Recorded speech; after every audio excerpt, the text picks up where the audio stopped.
आप सभी धर्म प्रेमियों को, परम पूज्य संतों को, महंतों को कोटि शुभकामनाएं। कैसा लग रहा है? आप और हम सब आज गौ संसद के माध्यम से भारतवर्ष ही नहीं बल्कि पूरे विश्व को जागृत करने का एक परम पूज्य महाराज श्री के साथ मिलकर के आह्वान कर रहे हैं। देखिए, आज हम सब हमारे जीवन में जिन वितंडावादों से ग्रस्त हैं, मैं ऐसा समझती हूँ कि हम सभी का जीवन आक्रामकताओं से ग्रस्त है। हम सब कहते अपने आप को सन्यासी हैं, सनातनी हैं, परंतु जो जीवन के हमारे विवाद हैं, जो जीवन के दुख हैं, हम उन्हीं से ही नहीं उबर पाते हैं। उसका मात्र एक मुख्य कारण है कि हमने वेद माता गायत्री के सूत्रों को, भगवान नारायण के सूत्रों को, भगवान ब्रह्मा के सूत्रों को भुला दिया। जीवन दुखों से तब ग्रस्त हो जाता है जब हम भगवान नारायण के सूत्र से बंधते हैं। प्रभु नारायण ने जो हमको, माता गायत्री ने जो हमको वेदों के माध्यम से जो सूत्र दिए, पितृयज्ञ का सूत्र दिया, ज्ञान यज्ञ का सूत्र दिया, देव यज्ञ का सूत्र दिया, हमने उन सबको बुला करके भ्रष्टाचारियों का समर्थन करना शुरू कर दिया। और याद रखिए, भ्रष्टाचारियों का, अन्यायियों का समर्थन करने से केवल मां लक्ष्मी रुष्ट होती है, दरिद्रता को प्राप्त होती है। आज हम इस स्थिति में आ गए कि विधर्मी हमारा सर्वनाश करने पर कोई कसर नहीं छोड़ रहे। मैं तो कहती हूँ कुछ करने की आवश्यकता भी नहीं है, वो अंधकार है, वो अंधकार है। एक दिया प्रकाश का दिया जला दीजिए, कुछ करने की आवश्यकता नहीं। अपने संस्कारों का दीपक जला दीजिए और उसके पश्चात देखिए कि नहीं ये औंधे मुंह गिर जाए, चाहे वो कोई भी हो। हमारा किसी से कोई बैर नहीं है, किसी पार्टी से कोई बैर नहीं है, लेकिन सनातनी होने का लाभ तभी है जब हम हमारे सूत्रों को अपनाएं, ईमानदारी से अपने जीवन में चले, पितृयज्ञ को संपन्न करें, ब्राह्मण करें, देवी देवताओं को संतुष्ट करें, यज्ञ करें, हवन करें, अपने प्रतिपादकों को संस्कारों से पुष्ट करें, तो क्यों ना एक जागृति आएगी।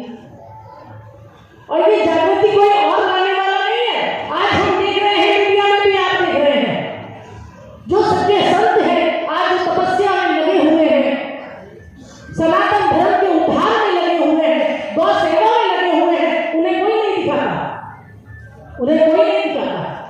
जो ना देखने वाली चीजें हैं वो दिखाई चले जा रहे हैं, लेकिन आप और हम कुछ कर ही नहीं सकते। मैं एक बहुत छोटी सी घटना मेरे जीवन की बताती हूँ। मैं बहुत छोटी थी, करीब शायद मेरी उम्र रही होगी 6-7 वर्ष। मेरे पिता रेलवे में अधिकारी थे। हमारे पीछे बाबा महादेव का एक बहुत बड़ा मंदिर था, मैं उनकी सेवा करा करती थी। क्योंकि मेरी माँ ने बताया था कि भगवान नारद के ये व्याख्यान है कि संतों की सेवा से ही जीवन सफल बनता है, संतों की सेवा से, उनकी चरण रज से ही हमारे संस्कार तो पल्लवित होते हैं। ये बात मेरी माँ मेरे हृदय में सदा से ही विराजमान हो गई। और माँ ने एक दूसरी बात और बताई थी कि चाहे मैं रहूं ना रहूं, लेकिन ये जो माँ भवानी जो सामने खड़ी है, ये तेरी सदा सदा के लिए है। बस यही बात जो हृदय में बैठी। उसके बाद जब मैं सड़क पर देखा करती थी, हमारे रेलवे कॉलोनी में, क्योंकि पीछे से ट्रक जाया करते थे, कई गौ माताएं जो हुआ करती थी वो घायल हो जाती थी। और मैंने एक दिन देखा कि एक अन्य जाति का ही जो पुरुष था, वो गौ माता के पेट में जो है वो ऐसे करके डंडा घूम रहा था। तो मैं बहुत छोटी थी, मुझसे कुछ हुआ तो नहीं, मैं कर तो नहीं सकती थी, विरोध जानती नहीं थी, बालक थी, लेकिन उस वक्त भी मुझे ये पता था कि ये जो गौ माता है ये मेरी माँ है, मैंने इसका दूध दिया है। उस वक्त मैंने इतना बड़ा पत्थर उठाया, शायद मेरी इतनी हिम्मत भी नहीं थी, लेकिन वो पत्थर उठा करके जैसे ही मैंने मारा तो उस व्यक्ति के पैर में वो पत्थर लगा और वो दौड़ गया वहां से। देखिए ये 6 साल की उम्र की घटना मैं बता रही हूँ। शायद यही मेरा घर बाबा भोलेनाथ को पसंद आया हो। कहते हैं ना, वो नारायण कभी कभी अवगुणों पर भी रीझ जाता है। मेरे सदगुरु कहते हैं कि वो अवगुणों पर भी रीझ जाता है यदि आपके उस अवगुण में आपकी मंशा अच्छी हो।